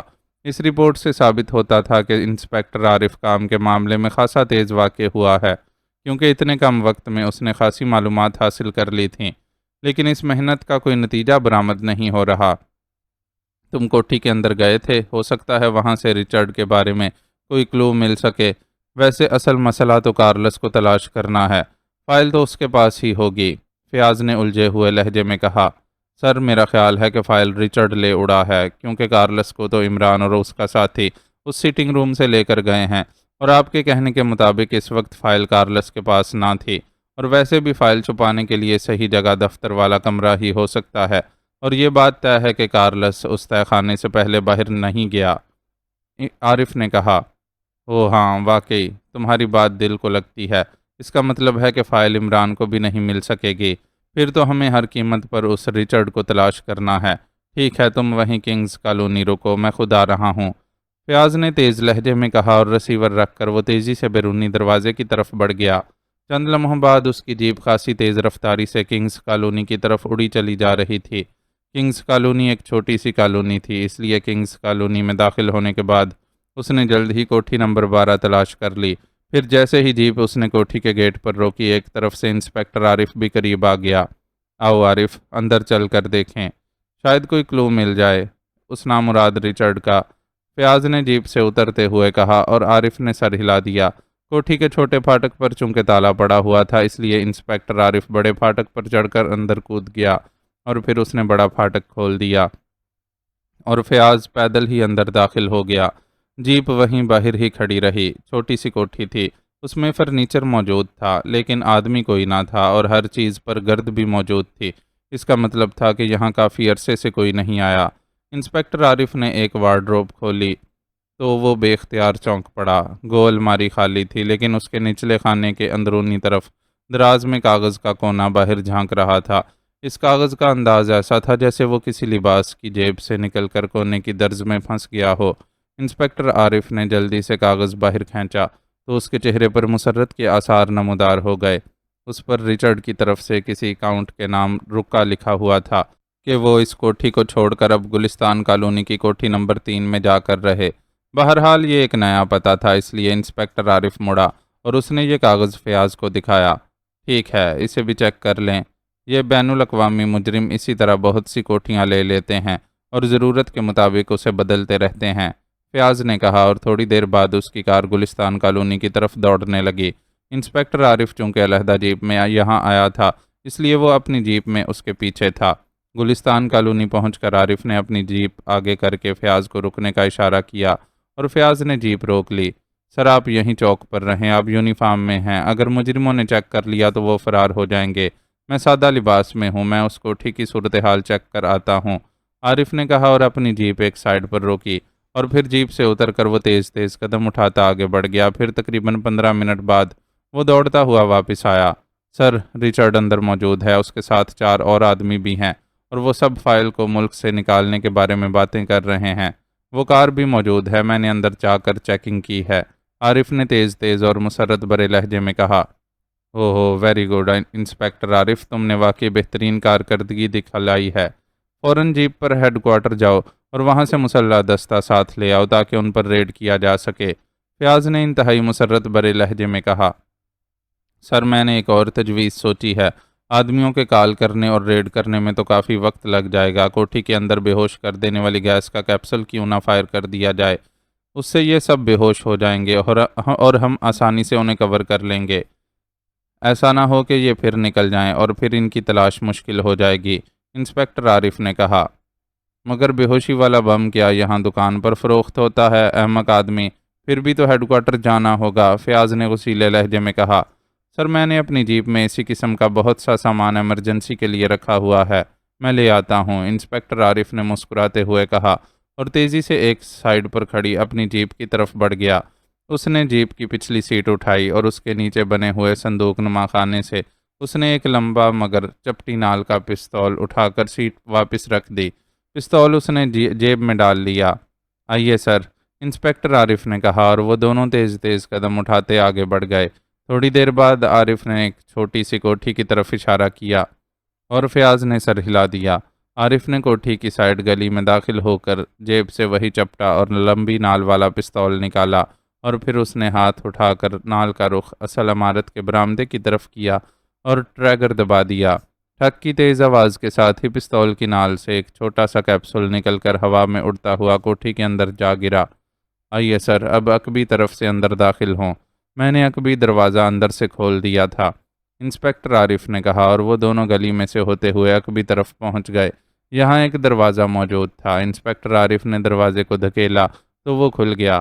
وہ بے ہوشی کی گیس کہیں ہم پر اثر نہ کرے، فیاض نے پریشان ہو کر کہا۔ نہیں سر، وہ جس قدر زود اثر ہے اسی قدر جلدی اس کا اثر ختم ہو جاتا ہے، انسپکٹر عارف نے فیاض کو تسلی دیتے ہوئے کہا اور وہ دونوں چلتے ہوئے عمارت کی اندرونی سائیڈ گلی سے ہو کر فرنٹ والے حصے میں پہنچ گئے۔ وہاں 2 کاریں کھڑی تھیں۔ پھر بھی ہمیں کچھ دیر انتظار کرنا چاہیے، ایسا نہ ہو کہ ہم بھی بے ہوش ہو جائیں، فیاض نے کہا اور برآمدے کے قریب رک گیا۔ مجبوراً عارف کو بھی رکنا پڑا۔ 5 منٹ بعد فیاض آگے بڑھا اور پھر راہداری سے گزر کر وہ جب ایک کمرے کے کھلے دروازے پر پہنچے تو فیاض خوشی سے اچھل پڑا، کیونکہ کمرے میں 5 افراد صوفوں پر لڑکے ہوئے تھے، جن میں ایک رچرڈ بھی تھا۔ انسپکٹر عارف بجلی کی سی تیزی سے صوفے پر پڑے ہوئے بے ہوش رچرڈ کی طرف بڑھا اور اس کے لباس کی تلاشی لینے لگا۔ چند لمحوں بعد جب اس کا ہاتھ واپس آیا تو اس کے ہاتھ میں ایک طے شدہ فائل موجود تھی۔ فیاض فائل دیکھتے ہی بجلی کی سی تیزی سے جھپٹا اور اس نے انسپکٹر عارف کے ہاتھ سے فائل جھپٹ لی۔ یہی ہے، بالکل یہی ہے، او خدایا تیرا شکر ہے، فائل واپس مل گئی، فیاض نے انتہائی مسرت بھرے لہجے میں کہا اور انسپکٹر عارف کا چہرہ بھی مسرت سے کھل اٹھا، کیونکہ ظاہر ہے فائل مل جانے کے بعد اس کی ترقی کا چانس بن گیا تھا۔ ہاں ہاں ہاں، آخر میں کامیاب ہو گیا، فائل مل ہی گئی۔ اب اس عمران کو پتہ چلے گا کہ فیاض کسی سے کم نہیں ہے، خام خواہ روب جماتا رہتا تھا، فیاض نے کہا لگاتے ہوئے انتہائی مسرت بھرے لہجے میں کہا۔ بوس، میری ترقی یاد رکھنا، عارف نے کہا۔ یاد کیا رکھنی ہے، سمجھو تمہیں ترقی مل گئی، فیاض نے اسی طرح مسرت بھرے لہجے میں کہا۔ خبردار، دونوں ہاتھ اٹھا دو۔ اسی لمحے دروازے کی طرف سے ایک کڑکتی ہوئی آواز سنائی دی۔ وہ دونوں بیک وقت تیزی سے دروازے کی طرف مڑے۔ دروازے پر ایک اجنبی ہاتھ میں ریوالور لیے کھڑا تھا اور ظاہر ہے ریوالور کا رخ ان کی طرف ہی تھا، اور پھر اس سے پہلے کہ وہ کوئی بات کرتے اس اجنبی نے ٹریگر دبا دیا اور کمرہ ریوالور کے دھماکوں اور ان دونوں کے حلق سے نکلنے والی چیخوں سے گونج اٹھا۔ ٹیلی فون کی گھنٹی بجتے ہی عمران نے ہاتھ بڑھا کر ریسیور اٹھا لیا۔ ٹائیگر کے جانے کے بعد وہ اس ٹیلی فون والے کمرے میں آ کر بیٹھ گیا تھا، کیونکہ اسے فائل کی برآمدگی کی اطلاع کا بے چینی سے انتظار تھا۔ فائل بے حد اہم تھی، اس لیے عمران چاہتا تھا کہ جلد از جلد فائل تلاش کر کے اسے سر سلطان کے حوالے کر کے اس بوجھ سے نجات حاصل کرے، کیونکہ یہ کیس واقعی ذہنی طور پر اس کے لیے بوجھ ہی بنا ہوا تھا۔ یس، عمران سپیکنگ، عمران نے ریسیور اٹھاتے ہی سنجیدہ لہجے میں کہا، کیونکہ اسے یقین تھا کہ فون ٹائیگر کی طرف سے ہی ہوگا۔ X2، دوسری طرف سے بلیک زیرو نے مخصوص لہجے میں کہا تو عمران چونک پڑا۔ ہاں بلیک زیرو، کیا رپورٹ ہے؟ عمران نے اسی طرح سنجیدہ لہجے میں کہا۔ اب چونکہ ٹائیگر یہاں موجود نہ تھا اس لیے اس نے بلیک زیرو کا نام لے لیا تھا۔ عمران صاحب، مادام پارکر اور اس کے 3 ساتھی گرفتار ہو گئے ہیں، باقیوں کی تلاش جاری ہے، مگر وہ رچرڈ اور اس کے ساتھی کہیں نہیں مل رہے، دونوں کوٹھیاں خالی پڑی ہوئی ہیں۔ بلیک زیرو نے اس بار اپنے اصل لہجے میں بات کرتے ہوئے کہا۔ انہیں تلاش کراؤ، وہ یقیناً ایونز کو تلاش کرتے پھر رہے ہوں گے، عمران نے کہا۔ ساری ٹیم ان کی تلاش میں مصروف ہے، میں نے سوچا کہ شاید ان دونوں کوٹھیوں کے علاوہ ان کا کوئی کلو آپ کے پاس ہو تو معلوم کر لوں۔ اس لیے فون کیا تھا، بلیک زیرو نے جواب دیا۔ نہیں، ان کوٹھیوں کا پتہ بھی سپرنٹینڈنٹ فیاض سے ملا تھا، عمران نے جواب دیا۔ اوکے، آپ ابھی یہیں رہیں گے؟ بلیک زیرو نے پوچھا۔ ہاں، میں اس فائل کے انتظار میں ہوں، ٹائیگر اسے حاصل کرنے گیا ہوا ہے۔ فائل ملنے کے بعد دانش منزل آؤں گا، عمران نے جواب دیا، اور بلیک زیرو نے ایک بار پھر اوکے کہہ کر رسیور رکھ دیا۔ عمران نے بھی ہاتھ بڑھا کر رسیور رکھا ہی تھا کہ اس کی کلائی پر ضربیں لگنے لگیں۔ اس نے چونک کر گھڑی کا ونڈ بٹن مخصوص انداز میں کھینچا تو چار کا ہنسا تیزی سے جلنے بجھنے لگا۔ دوسرے لمحے گھڑی سے ٹائیگر کی آواز سنائی دی۔ یس عمران، اٹینڈنگ اوور، عمران نے تیز لہجے میں کہا۔ باس، یہاں فائل ہوٹل برگنزا سے نہیں ملی۔ میں جب وہاں پہنچا تو انٹیلیجنس کے آدمی انسپکٹر عارف کی سرکردگی میں اس تہہ خانے کو ادھیڑنے میں مصروف تھے، لیکن فائل انہیں بھی نہیں ملی۔ انسپکٹر عارف یہاں ادھر ادھر بھی پوچھ گچھ کرتا رہا۔ اس نے یہاں کے ایک ملازم فلپ سے بھی پوچھ گچھ کی اور پھر چلا گیا۔ فلپ نے مجھے بتایا ہے کہ انسپکٹر عارف کو اس نے بتایا ہے کہ اس نے ایک غیر ملکی جس کا نام ریچرڈ تھا رقم لے کر ایک خفیہ راستے سے تہہ خانے میں پہنچایا تھا۔ یہ وہ وقت تھا جب ہم ابھی وہاں نہ پہنچے تھے۔ میرا خیال ہے کہ ہمارے پہنچنے سے پہلے وہ فائل لے کر نکل گیا ہوگا۔ اس کا حلیہ بھی بتایا گیا ہے جو فیاض نے بتایا تھا۔ میں نے اس پوائنٹ پر ان دونوں کوٹھیوں کو بھی چیک کیا جن کے متعلق سپرنٹینڈنٹ فیاض نے بتایا تھا، لیکن دونوں کوٹھیاں خالی پڑی تھیں۔ وہاں سے چیکنگ کے بعد میں ہوٹل برگنزا جا رہا تھا تاکہ وہاں سے اس ریچرڈ کے بارے میں مزید انکوائری کروں کہ میں نے سپرنٹینڈنٹ فیاض اور انسپکٹر عارف کو کنگز کالونی کی ایک کوٹھی کے گیٹ سے باہر نکلتے ہوئے دیکھا۔ کیونکہ شارٹ کٹ کی وجہ سے میں کنگز کالونی سے ہی گزر رہا تھا، میں ان کو اس کوٹھی سے نکلتے دیکھ کر چونکا، اور پھر آگے جا کر میں نے کار واپس موڑی تو وہ دونوں علیحدہ علیحدہ جیپوں میں بیٹھ کر جا رہے تھے۔ میں نے ان کا تعاقب کیا تو وہ کنگز کالونی سے ملحقہ گلستان کالونی میں پہنچ کر چوک کے قریب رک گئے۔ پھر انسپکٹر عارف اپنی جیپ سے اتر کر اکیلا ایک کوٹھی نمبر 3 کی طرف گیا۔ میں نے دوسری سائڈ سے اسے چیک کیا تو وہ اس کوٹھی کی ایک بھی دیوار کراس کر کے اندر گیا ہے، ابھی تک باہر نہیں نکلا، جبکہ سپرنٹینڈنٹ فیاض چوک پر اپنی جیپ میں بڑا مضطرب اور بے چین بیٹھا ہوا نظر آ رہا ہے۔ میں نے سوچا کہ آپ کو کال کر کے مزید ہدایات لے لوں، مجھے تو ایسا محسوس ہو رہا ہے کہ یہ دونوں کسی خاص کلو پر کام کر رہے ہیں۔ اوور، ٹائیگر نے تیز لہجے میں رپورٹ دیتے ہوئے کہا۔ یقیناً یہ انسپکٹر عارف کسی خاص کلو پر کام کر رہا ہے، وہ بے حد تیز اور ذہین آدمی ہے، تم انہیں چیک کرو، میں خود وہیں آ رہا ہوں۔ اوور اینڈ آل، عمران نے تیز لہجے میں کہا اور ونڈ بٹن پریس کر کے وہ اٹھا، اور پھر جوزف اور جوانا کو کارلس کا خیال رکھنے کا کہہ کر وہ کار لے کر رانا ہاؤس سے نکلا اور اس کی کار انتہائی تیز رفتاری سے دوڑتی ہوئی گلستان کالونی کی طرف بڑھنے لگی۔ گلستان کالونی رانا ہاؤس سے کافی قریب تھی، اس لیے چند منٹ میں ہی عمران گلستان کالونی پہنچ گیا۔ اسے فیاض کی خالی جیپ ایک سائیڈ پر کھڑی نظر آ گئی، اس سے ذرا آگے ایک اور سرکاری جیپ بھی موجود تھی۔ عمران نے کار ایک سائیڈ پر روکی اور دروازہ کھول کر نیچے اترا اور تیزی سے آگے بڑھ گیا۔ کوٹھی نمبر 3 کچھ ہی فاصلے پر تھی، اس کا پھاٹک بند تھا۔ وہ سائیڈ گلی سے ہوتا ہوا جیسے ہی عقبی طرف پہنچا، کوڑے کے ایک بڑے ڈرم کے پیچھے سے ٹائیگر باہر آ گیا۔ ٹائیگر کے چہرے پر اپنا مخصوص ماسک میک اپ تھا، شاید فیاض کی نظروں سے بچنے کے لیے اس نے ایسا کیا تھا۔ باس، سپرنٹینڈنٹ فیاض اور عارف ابھی عقبی طرف سے اندر گئے ہیں، اس سے پہلے عارف نے اندر 0x پسٹل سے فائر بھی کیا تھا، ٹائیگر نے تیز لہجے میں کہا۔ اس کا مطلب ہے کہ اندر زیادہ افراد موجود تھے، اس لیے اس نے بے ہوش کر دینے والی گیس کا فائر کیا۔ آؤ میرے ساتھ، عمران نے سر ہلاتے ہوئے کہا اور تیزی سے عقبی دیوار میں کھلے ہوئے دروازے میں داخل ہو گیا۔ ٹائیگر اس کے ساتھ تھا۔ عمران نے اندرونی سائیڈ گلی سے فرنٹ کی طرف جاتے ہوئے اپنی جیب سے ماسک نکالا اور اسے چہرے پر چڑھا کر مخصوص انداز میں تھپ تھپایا تو اس کا چہرہ یکسر بدل گیا۔ ہاں، آخر میں کامیاب ہو گیا، فائل مل ہی گئی۔ ان کے برآمدے میں پہنچتے ہی راہداری سے سپر فیاض کی انتہائی مسرت بھری آواز سنائی دی اور عمران بے اختیار مسکرا دیا۔ باس، میری ترقی یاد رکھنا، انسپکٹر عارف کی بے تکلفانہ آواز سنائی دی۔ وہ دونوں آگے پیچھے چلتے ہوئے راہداری سے آگے بڑھے، ساتھ ہی ایک کمرے کا دروازہ تھا جو پوری طرح کھلا ہوا تھا اور آوازیں اسی کمرے سے آ رہی تھیں۔ عمران نے ٹائیگر کو وہیں رکنے کا اشارہ کیا اور پھر اس نے کوٹ کی اندرونی جیب سے ایک چھوٹا سا سرخ رنگ کا کیپسول نکالا اور دوسرے ہاتھ میں ریوالور لیے وہ اچھل کر آگے بڑھا اور دروازے میں داخل ہو گیا۔ خبردار، دونوں ہاتھ اٹھا دو، عمران نے آواز بدل کر انتہائی کڑکدار لہجے میں کہا۔ انسپکٹر عارف کا ہاتھ تیزی سے جیب کی طرف بڑھا ہی تھا کہ عمران نے ٹریگر دبا دیا۔ یکے بعد دیگرے 2 زوردار دھماکوں سے کمرہ گونج اٹھا اور اس کے ساتھ ہی فیاض اور عارف دونوں کے حلق سے بے اختیار چیخیں نکل گئیں، کیونکہ گولیاں ان دونوں کے بالکل قریب سے گزر گئی تھیں اور وہ دونوں ہی بوکھلائے ہوئے انداز میں چیختے ہوئے پشت کے بل صوفے پر جا گرے، جس پر پہلے ہی رچرڈ اور اس کے ساتھی بے ہوش پڑے تھے۔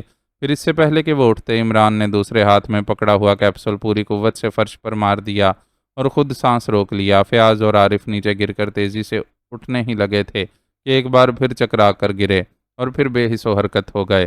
کیپسول میں موجود بے ہوش کر دینے والی انتہائی زود اثر گیس نے ایک لمحے میں ان پر اثر ڈال دیا۔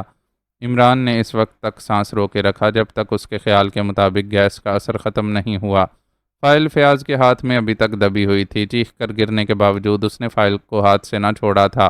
عمران مسکراتا ہوا آگے بڑھا اور پھر اس نے فائل اس کے ہاتھ سے نکالی اور اسے ایک نظر دیکھ کر اس نے اسے تہہ کر کے اپنے کوٹ کی جیب میں ڈالا اور پھر مڑ کر دروازے کی طرف بڑھ گیا۔ ٹائیگر، یہ چابی لو اور باہر جا کر میری کار اندر لے آؤ۔ رچرڈ اور اس کے ساتھیوں کو میں ساتھ لے جاؤں گا، البتہ فیاض اور عارف یہیں رہیں گے۔ انہیں 1 گھنٹے میں خود ہی ہوش آ جائے گا اور پھر یہ اس اجنبی کو تلاش کرتے پھریں گے جو عین موقع پر اس سے فائل لے گیا تھا۔ عمران نے مسکراتے ہوئے کہا اور جیب سے چابی نکال کر ٹائیگر کی طرف بڑھا دی۔ ویسے باس، اس بار فیاض نے واقعی کام دکھایا ہے اور ہم سے پہلے فائل تک پہنچ گئے ہیں، ٹائیگر نے چابی لیتے ہوئے کہا اور عمران ہنس پڑا۔ ہاں واقعی، اگر تم اتفاق سے انہیں چیک نہ کر لیتے اور تمہیں ان پر شک نہ پڑتا تو اس بار فیاض مجھے ہاتھ دکھا گیا تھا اور اس نے ساری عمر مجھے تانے دے دے کر ذلیل کرتے رہنا تھا۔ عمران نے مسکراتے ہوئے جواب دیا اور ٹائیگر سر ہلاتا ہوا پورچ کی طرف بڑھ گیا۔ فیاض اپنے دفتر میں کرسی پر سر جھکائے بیٹھا ہوا تھا۔ اس کے چہرے پر شدید بے بسی اور نا امیدی طاری تھی۔ فائل اس کے ہاتھوں تک پہنچ کر نکل گئی تھی۔ اسے بس اتنا یاد تھا کہ وہ فائل لے کر ابھی انسپکٹر عارف سے باتیں ہی کر رہا تھا کہ ایک نوجوان اندر داخل ہوا۔ اس نے ان پر فائرنگ کر دی۔ گولیاں تو انہیں نہ لگیں، لیکن وہ دونوں چیختے ہوئے نیچے گر گئے اور ابھی وہ اٹھ ہی رہا تھا کہ اس کے ذہن پر تاریکی کا سیاہ پردہ چھا گیا۔ پھر جب اسے ہوش آیا تو انسپکٹر عارف اس پر جھکا ہوا تھا۔ ہوش آنے کے بعد جب اسے معلوم ہوا کہ نہ صرف فائل غائب ہو چکی ہے بلکہ رچرڈ اور اس کے باقی ساتھی بھی غائب ہیں تو وہ بے حد پریشان اور نا امید سا ہو گیا۔ انسپکٹر عارف کا بھی یہی خیال تھا کہ رچرڈ کا کوئی ساتھی اچانک آیا اور وہ انہیں بے ہوش کر کے فائل اور اپنے ساتھیوں کو لے کر نکل گیا، اور اس نے انہیں اس لیے ہلاک نہیں کیا کہ وہ بہرحال سرکاری آدمی تھے اور شاید وہ کسی سرکاری آدمی کو ہلاک کر کے حکومت سے دشمنی مول نہ لینا چاہتے تھے۔ اس کے بعد فیاض نے انسپکٹر عارف کی سرکردگی میں پوری سینٹرل انٹیلیجنس کو رچرڈ اور اس کے ساتھیوں کی تلاش میں مسلسل دوڑا رکھا تھا، لیکن دوسرا روز گزر جانے کے باوجود ابھی تک کوئی بھی امید افزا رپورٹ نہ ملی تھی۔ وہ لوگ یوں غائب تھے جیسے ان کا کوئی کہیں وجود ہی نہ رہا ہو، اور اب تو انسپکٹر عارف بھی فائل کی برآمدگی سے نا امید ہو چکا تھا۔ سپر فیاض کو سب سے زیادہ فکر سر عبد الرحمن کی کھائی جا رہی تھی، کیونکہ ان کی آمد کی تاریخ قریب آ گئی تھی اور اسے معلوم تھا کہ جب انہیں معلوم ہوگا کہ فیاض نے فائل برآمد نہیں کی تو وہ اس کی طرف سے ایک لفظ سنے بغیر اسے گولی سے اڑا دیں گے۔ وہ سر عبد الرحمن کی فطرت اور عادت سے بخوبی واقف تھا، اس لیے اس کی جان سولی پر لٹکی ہوئی تھی۔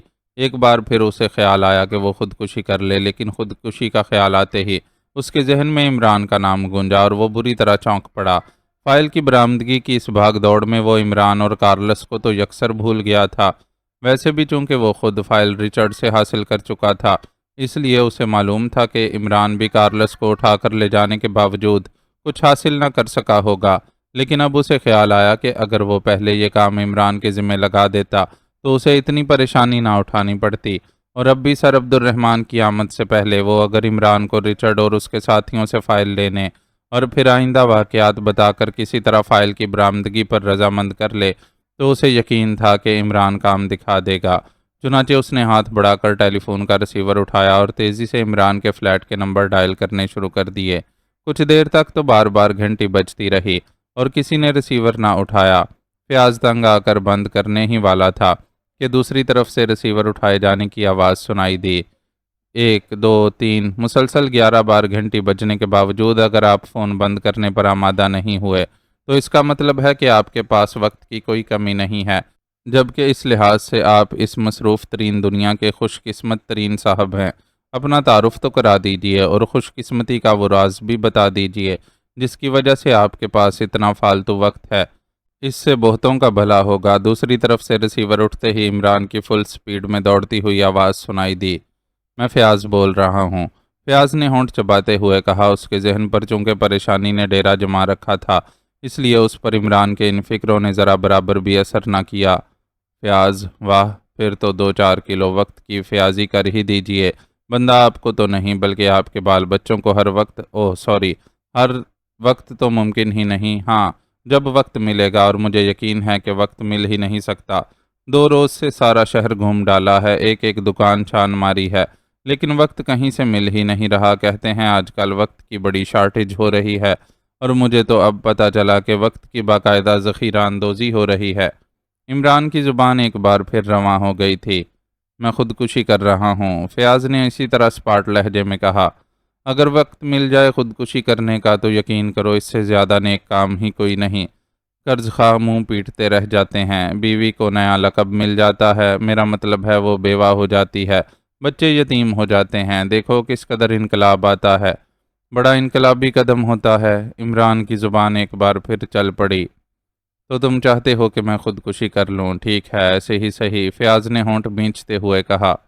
ارے فون بند نہ کرنا، اگر تم واقعی اس نیک کام کا فیصلہ کر چکے ہو تو بس میری ایک ہی درخواست ہے کہ وصیت نامے میں فلیٹ اور بینکوں میں موجود اکاؤنٹ اور سٹی بینک میں 2 بڑے لاکر بس وہ میرے لیے لکھ جانا۔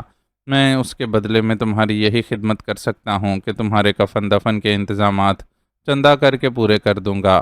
عمران کی آواز سنائی دی۔ تم پتھر ہو، سفاک ہو، ظالم ہو، بلکہ کمینے ہو، سمجھے؟ تمہیں صرف اپنی ذات سے غرض ہے۔ نان سینس، فیاض نے غصے سے چیختے ہوئے کہا، اور دھڑام سے ریسیور رکھ کر اس نے دونوں ہاتھوں سے سر پکڑ لیا۔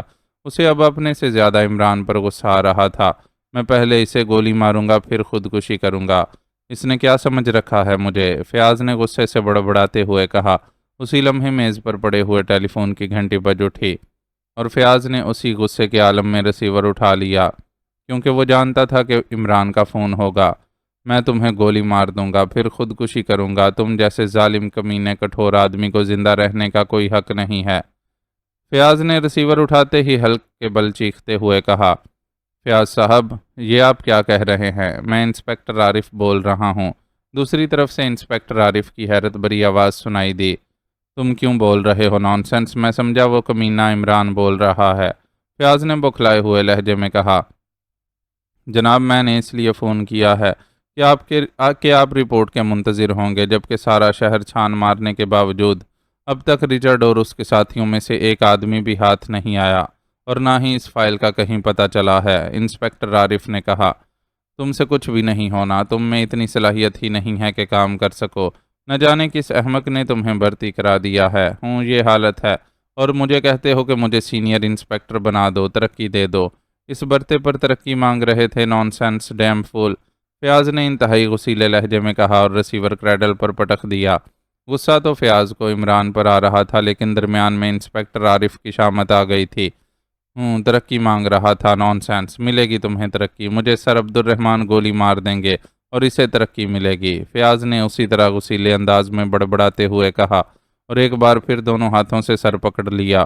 اس کا ذہن اس وقت واقعی معاف ہو رہا تھا۔ اس کی سمجھ میں نہ آ رہا تھا کہ آخر وہ اس نامراد فائل کو کہاں سے حاصل کرے، کیسے حاصل کرے۔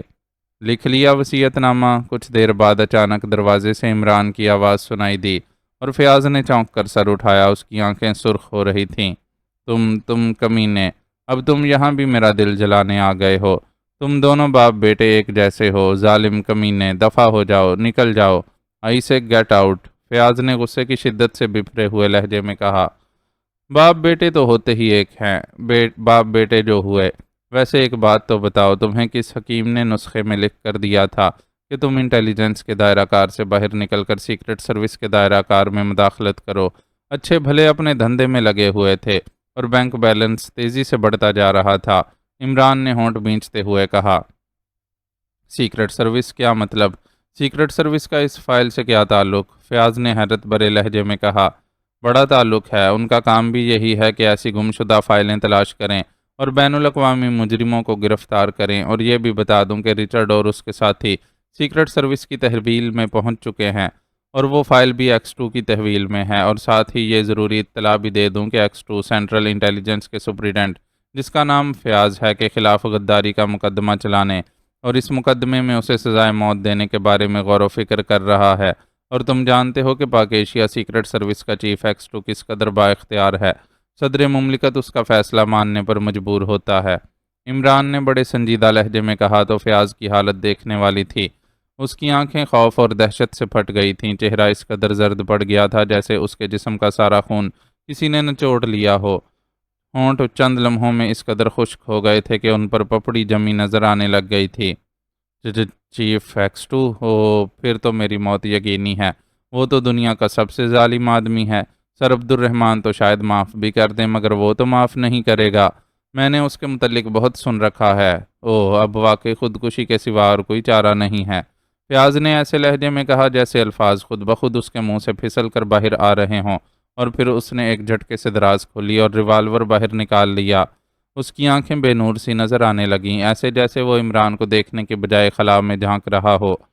میرے جیتے جی تو تمہیں خودکشی کرنے کی ضرورت نہیں۔ میں سلمہ بھابھی سے وعدہ کر بیٹھا تھا کہ تمہیں خودکشی نہ کرنے دوں گا۔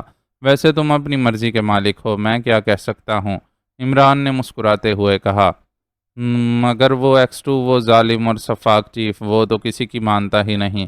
سر عبد الرحمن کی بھی نہیں مانتا۔ وہ اس کا کیا ہوگا؟ وہ یقیناً مجھ پر غداری کا مقدمہ بھی کر دے گا اور اس کی سزا بھی دے دے گا۔ وہ ایسا ہی ظالم ہے، انتہائی بے رحم، میں جانتا ہوں اسے۔ فیاض نے اٹک اٹک کر کہا۔ ابھی فون پر تم مجھے ظالم، بے رحم اور نہ جانے کیا کیا کہہ رہے تھے۔ اب یہ القاب ایکس2 کو بخش رہے ہو، اس کا مطلب ہے کہ میں ان سے بری الذمہ ہوں۔ اصل میں سپر فیاض، وہ کیا کہتے ہیں، گھر کی مرغی دال برابر۔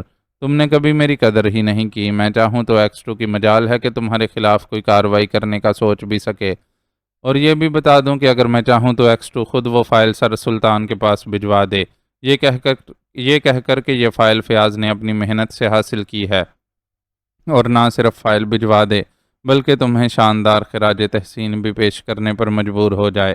لیکن میں کیوں ایسا چاہوں، جبکہ میں تو ظالم ہوں، بے رحم ہوں، کمینہ ہوں اور خود غرض ہوں؟ عمران نے انتہائی سنجیدہ لہجے میں کہا۔ تم اور ایکس2 سے یہ منواؤ گے؟ مجھے احمق سمجھتے ہو؟ تمہاری تو اس سے بات کرنے کی جرت نہ ہوگی۔ فیاض نے منہ بناتے ہوئے کہا۔ اچھا یہ بات ہے تو پھر دیکھو، عمران نے غصیلے لہجے میں کہا، اور ٹیلی فون سیٹ اس نے اپنی طرف گھمایا اور پھر ایک ہاتھ اوپر رکھ کر تیزی سے نمبر ڈائل کرنے شروع کر دیے تاکہ فیاض ایکس2 کے مخصوص نمبر نہ چیک کر سکے۔ نمبر ڈائل کر کے اس نے ٹیلی فون کے ساتھ لگے ہوئے لاؤڈر کا بٹن دبا دیا۔ ایکس2 ریسیور سے ایکس2 کی مخصوص آواز ابھری، اور فیاض جو لاؤڈر کی وجہ سے یہ آواز بخوبی سن رہا تھا، بے اختیار سہم کر جیسے کرسی کے اندر دھنس گیا۔ اس کے چہرے پر خوف کے تاثرات ابھر آئے تھے۔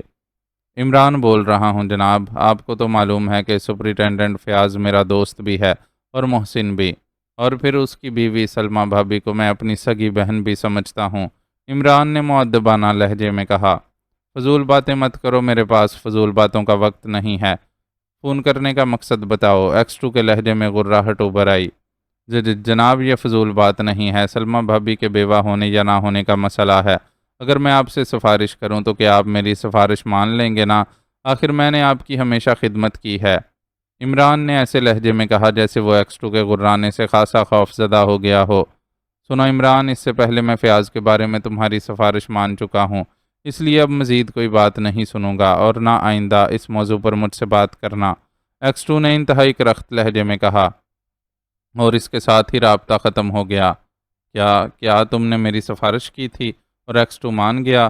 کیا مان گیا؟ وہ خود کہہ رہا تھا کہ وہ میرے مسئلے پر تمہاری سفارش مان گیا ہے۔ اگر میں خود اپنے کانوں سے نہ سن لیتا تو کبھی یقین نہ کرتا۔ بتاؤ تو صحیح، فیاض نے حیرت بھرے لہجے میں کہا۔ کیوں بتاؤں؟ میں تو ظالم ہوں، بے رحم ہوں، کمینہ ہوں، خود غرض ہوں، عمران نے روٹھنے کے سے انداز میں کہا۔ وہ تو دراصل میں نے غصے میں کہہ دیا، تم تو بہت اچھے آدمی ہو، انتہائی نیک، سلمہ بھی تمہاری بڑی تعریفیں کرتی ہے، تم تو میرے دوست ہو، میرے یار ہو، فیاض نے منانے والے لہجے میں کہا، اور عمران اس کے اس انداز پر کھلکھلا کر ہنس پڑا۔ واہ، اسے کہتے ہیں زن مریدی، کہ بیوی جس کی تعریف کرے بس وہی اچھا ہے۔ لیکن یار مسئلہ یہ ہے کہ میں بہت غریب آدمی ہوں، بڑا قرضہ سر پر چڑھ گیا ہے، اور قرض خواب جوتیاں مارنے پر آ گئے ہیں۔ اب تم ہی بتاؤ میں کیا کروں، خالی تعریفوں سے تو یہ قرضہ نہیں اتر سکتا۔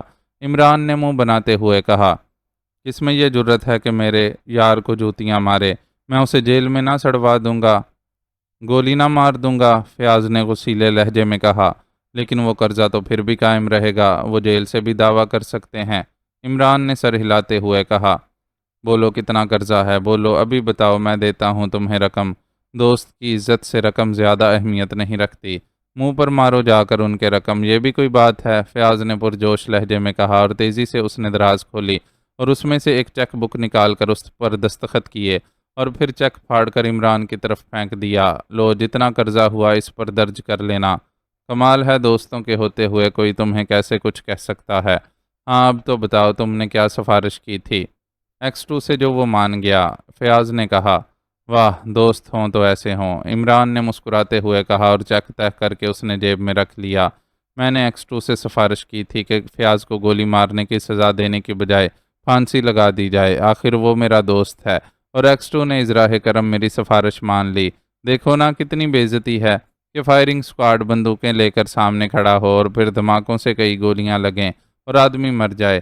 انتہائی بدذوقی ہے، جبکہ پھانسی میں کتنا حسن ہے، خصوصی طور پر اس کا رسہ تیار ہوتا ہے، بڑے فنکارانہ انداز میں گانٹھ لگائی جاتی ہے، چہرے پر نقاب چڑھایا جاتا ہے، پھر لیور کھینچا جاتا ہے۔ چلو کوئی بات تو ہوئی، عمران نے مسکراتے ہوئے کہا۔ تو یہ سفارش کی تھی تم نے کہ مجھے پھانسی چڑھایا جائے، اور تم میرے دوست بھی بنتے ہو، میں بھی کہوں کہ X2 جیسا بے رحم تم جیسے عام آدمی کی سفارش کیسے مان سکتا ہے؟ تم انتہائی کمینے آدمی ہو، مجھے پھانسی کی سفارش کرتے ہو اور پھر مجھ سے رقم بھی لیتے ہو۔ نکالو چیک ابھی اور اسی وقت۔ فیاض کی حالت واقعی دیکھنے والی تھی، غصے کی شدت سے اس کا چہرہ بری طرح پھڑکنے لگا تھا، مگر اس سے پہلے کہ عمران کوئی جواب دیتا، میز پر رکھے ہوئے ٹیلی فون کی گھنٹی بج اٹھی اور فیاض نے ہونٹ کاٹتے ہوئے ریسیور اٹھا لیا۔ کون ہے؟ فیاض نے پھاڑ کھانے والے لہجے میں کہا۔ رحمان بول رہا ہوں، کیا ہوا ہے تمہیں؟ دوسری طرف سے سر عبد الرحمان کی حیرت اور غصے سے ملی جلی آواز سنائی دی۔ سوری سر، میں شدید بخلاہٹ کی وجہ سے فیاض سے بات ہی نہ ہو سکی۔ کیا میں لگا رکھی ہے؟ میں نے تمہیں مبارکباد دینے کے لیے فون کیا ہے اور تم آگے سے میں کر رہے ہو۔ سر عبد الرحمان کی غصیلی آواز سنائی دی۔ مبارکباد؟ خیر مبارک، خیر مبارک۔ فیاض اور زیادہ بخلا گیا اور اس نے بے اختیار خیر مبارک کی گردان شروع کر دی۔ Shut up! کیا خیر مبارک کی رٹ لگا دی ہے؟ کیا اتنا بڑا کارنامہ سر انجام دینے سے تمہاری عقل میں فطور آ گیا ہے؟ سر عبد الرحمان کو شاید اور بھی زیادہ غصہ آ گیا تھا۔ جی آ گیا ہے، بالکل آ گیا ہے سر، فیاض نے اور زیادہ بخلاتے ہوئے کہا۔ نان سینس! اگر سر سلطان نے مجھے فون کر کے ساری تفصیلات نہ بتائی ہوتی تو میں ابھی تمہیں معزول کر دیتا۔ ہوش میں رہو، میں چاہتا ہوں کہ تم اسی طرح آئندہ بھی کام کرو تاکہ میرے محکمے کی نیک نامی ہو۔ سر سلطان نے مجھے بتایا ہے کہ X2 نے بھی ان سے تمہاری کارکردگی کی بے حد تعریف کی ہے۔ تم نے جس طرح کارلس کے اڈے میں گھس کر اسے بے بس کیا، اور پھر تم نے جس طرح رچرڈ اور اس کے ساتھیوں کو نہ صرف تلاش کیا بلکہ ان پر ریڈ کر کے انہیں بے بس کر کے فائل ان سے حاصل کی، یہ واقعی تمہارا شاندار کارنامہ ہے۔ اب تو تمہیں یقین آ گیا کہ تم میں صلاحیتیں موجود ہیں۔ پہلے تو تم خود کام کرنے کے بجائے اس احمق عمران کا سہارا ڈھونڈتے رہتے تھے۔ میرا خیال ہے کہ اس مشن کے بعد تم میں اتنی خود اعتمادی ضرور پیدا ہو چکی ہوگی کہ آئندہ تم اس احمق کا سہارا ڈھونڈنے کے بجائے اسی طرح خود کام کیا کرو گے۔ Well done! سر عبد الرحمان نے کہا اور اس کے ساتھ ہی رابطہ ختم ہو گیا۔ یہ کیسے ہو گیا؟ کہ کیا مطلب؟ X2 نے میری تعریف کی؟ یہ کیسے ہو گیا؟ فیاض کو شاید اپنے کانوں پر یقین نہ آ رہا تھا۔ ارے اب بھی تمہیں یقین نہیں آ رہا کہ جس X2 سے ملک کا صدر کوئی بات نہیں منوا سکتا، اس سے تمہارا دوست بات منوا لیتا ہے؟ عمران نے مسکراتے ہوئے کہا، ظاہر ہے وہ یہاں آنے سے پہلے ہی سارا سیٹ اپ کر کے آیا تھا۔ تو تم نے یہ سفارش کی تھی؟ تم گریٹ ہو، تم عظیم ہو، تم سچے دوست ہو، تم نیک آدمی ہو۔ تم نے سر عبد الرحمان کو بھی مجبور کر دیا کہ میری تعریف کریں، مجھے ویل ڈن کہیں۔ فیاض نے مسرت سے چیختے ہوئے کہا، اور دوسرے لمحے وہ کرسی سے اٹھ کر تیزی سے اس طرح عمران کی طرف لپکا جیسے اسے اٹھا کر ناچنا شروع کر دے گا۔ ارے اب میں چیک واپس نہیں دوں گا۔ ہاں، عمران نے بوکھلائے ہوئے انداز میں کہا اور کرسی سے اٹھ کر دوڑتا ہوا دفتر سے باہر نکل گیا، جیسے فیاض اس سے اپنا دیا ہوا چیک واپس لینے کے لیے اس پر جھپٹ رہا ہو۔ ایک چیک نہیں، تمہیں 10 چیک دے دیتا ہوں، پوری چیک بک دے دیتا ہوں۔ ہاں، سر عبد الرحمان نے کہا، ہے تو واقعی well done Fayyaz, well done. Fayyaz نے مسرت سے بھرپور انداز میں کہا لگاتے ہوئے کہا، اور ساتھ ہی خود ہی اپنے کاندھے پر تھپکی دے کر ویلڈن ویلڈن کی گردان شروع کر دی، جیسے ویلڈن کہنے سے اس کے کاندھے پر سٹارز کا اضافہ ہوتا جا رہا ہو۔ معزز ناظرین و سامعین، لائک، کمنٹس اور شیئر ضرور کریں۔ شکریہ۔